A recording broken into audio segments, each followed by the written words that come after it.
We've seen him hang off planes. We've seen him climb skyscrapers. We've watched him outrun explosions and stare down impossible stunts. But what happens when the cameras turn off? Where does Tom Cruise go to rest, recharge, and prepare for the next impossible shot? Tonight, we step past the gate. We walk into a house that answers that question. This video will show you 6 things: the house itself, design and layout, the main bedroom and private spaces, the backyard and training features, the cars that live in his garage, his quiet philanthropy, plus the life story and the deals that built his wealth. By the end, you'll understand how his home mirrors his life. Make sure to subscribe us before we dive deep into this video. Whispers follow him even when he's not on the red carpet. Reporters joke that his calendar reads like a stock ticker: projects, private jets, and back-end paydays. Rumors circle about high-value meetings behind these gates, and quiet visits from co-stars. Some nights it's a low-key dinner. Other times, neighbors say luxury cars and security details arrive and vanish without a trace. He likes it that way. Privacy is currency. Now the facts. The estate sits in Beverly Hills north of Sunset Boulevard. It's tucked on a rare street-to-street parcel, about 1.2 acres. That size alone is almost unheard of inside the city's core. Market estimates put the property at roughly $14 million, though celebrity real estate often trades on more than price alone. Architecturally, the house reads as mid-century California modern. Think long, horizontal lines, low profiles, and floor-to-ceiling glass. Those glass walls are intentional. They pull in light and erase the line between inside and out. At the same time, mature hedges, tall trees, and a gated entry keep the world out. The lot gives both horizontal space and a sense of being set apart, not simply walled off, but hidden in plain sight. Access is discreet. A single private drive brings guests past landscaping and into a calm courtyard. From the street, you get almost nothing. The facade is restrained on purpose. Inside, the layout favors open flow, living spaces that spill into patios and small private gardens. It's a house designed to move through, to breathe, to reset. So, in short, rare lot, serious privacy, classic California modern design, and just enough luxury to be obvious to someone looking without screaming to the whole block. From the street, the house doesn't shout. It's quiet and restrained. A gate hides the property behind tall hedges. When the gate opens, you enter a calm courtyard. Glass and stone meet small gardens.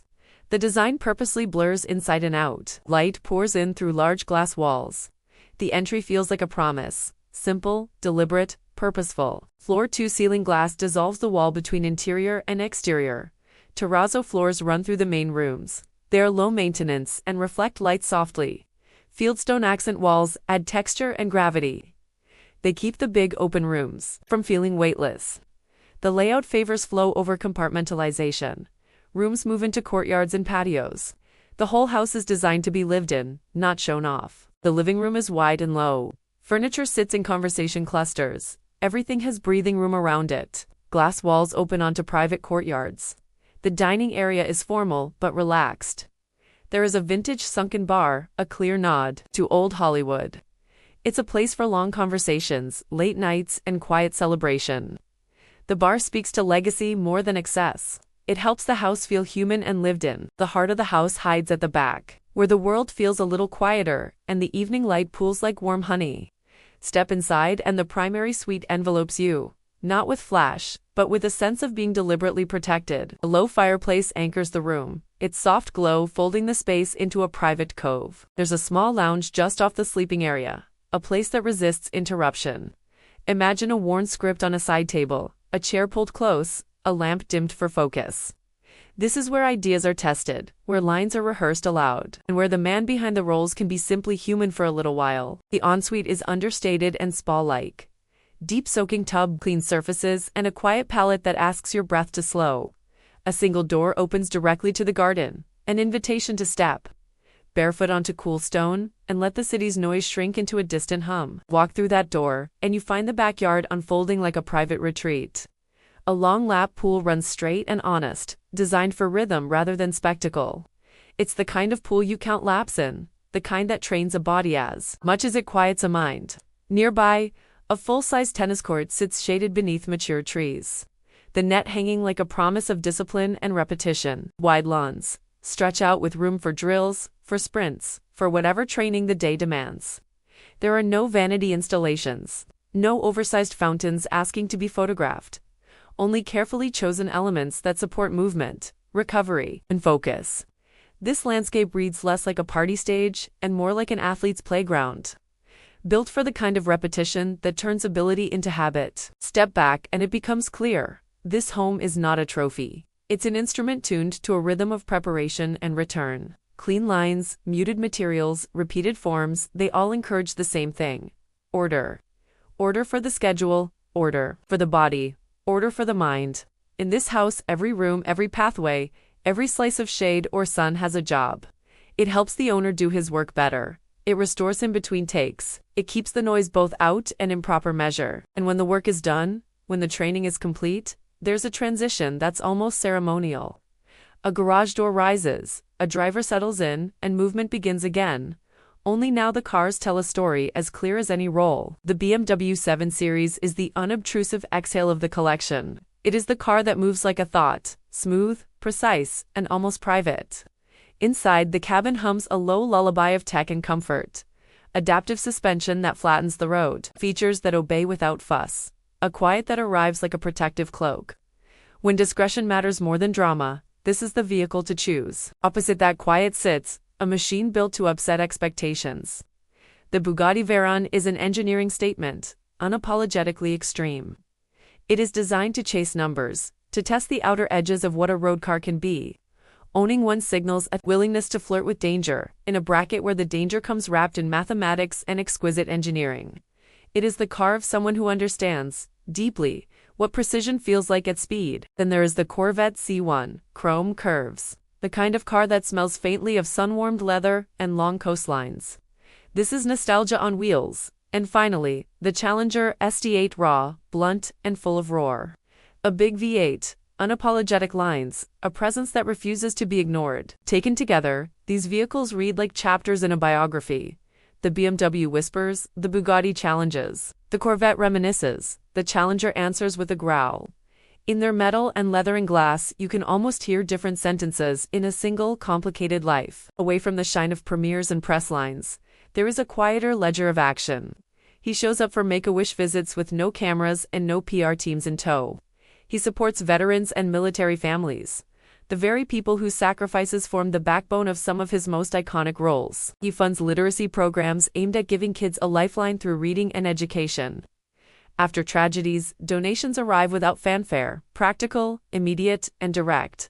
Some of the programs he backs have links to organizations that draw controversy. But whether scrutinized or unseen, the through line is one of persistent hands-on giving. It's not designed to be a headline, it's intended to be help when and where it's needed. To understand the man, it helps to know the boy he was. Born Thomas Cruz, Maputha 4 in upstate New York. His childhood was marked by movement and adaptation. The family moved repeatedly. New schools, new neighborhoods, new faces. He struggled in class, wrestling with dyslexia and the quiet shame that often follows it. There was a time when the idea of the priesthood felt like a possible path. A seminary offered discipline and structure, but on the high school stage he found something else, an electric clarity that made the rest of the world fall away. Acting offered an escape and a focus, a place where all that restless energy could be turned into work. He left home with little more than a suitcase and an appetite for risk. Small parts and long waits at casting offices followed. Endless love gave him a first taste of set life. Taps put him into the frame as someone who could carry screen presence at a young age. Then risky business arrived and changed the orbit of his life. Suddenly, the culture paid attention. He was no longer just promising. He was a presence that people remembered. Top Gun was a cultural detonator. It wasn't only a box office success, it became a style, a mood, a generation's soundtrack. He moved from promising to iconic.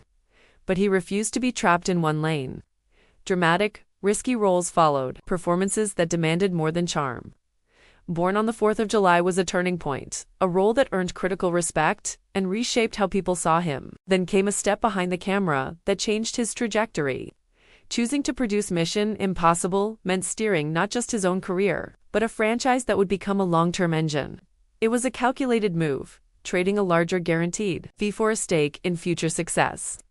That strategy paid off again and again because he was willing to be patient, to take some risk. and to control the shape of the work he did. There is another line that weaves through everything he does, an almost religious devotion to craft. He trains like an athlete. He learns how to fly, how to hold his breath, how to fall, and get back up. Doing his own stunts is not just spectacle for the audience. It's a discipline that informs every choice he makes. It demands routine, repetition, and a tolerance for controlled danger. The house, the pool, the court, they're part of the ecology that supports that work. Decades into his career, he staged a return that reminded the industry what he could do. Top Gun: Maverick reconnected old audiences and brought in new ones. It was a love letter to the big screen and to the kinds of practical, visceral performances that only theater-sized images can hold. The film's success reinforced his model, a mix of craft, calculated risk, and strategic ownership that turns projects into long-term cultural touchstones. Money in his world is a byproduct of strategy. He chose structure over flash, taking smaller upfront fees in exchange for points on a film's backend. That means when a film succeeds, his upside multiplies. Franchises, producer credits, and carefully negotiated deals added up over time. The headline numbers are large, but what matters is the system he built. A financial architecture that rewards patience, ownership, and a long view. Public curiosity surrounds his personal life, and there are always whispers about relationships and private dinners.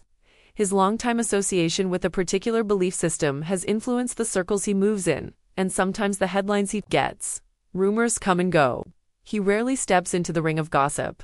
Instead, he lets work and craft answer most questions while keeping the personal parts of life behind closed doors. Return, for a moment, to the house.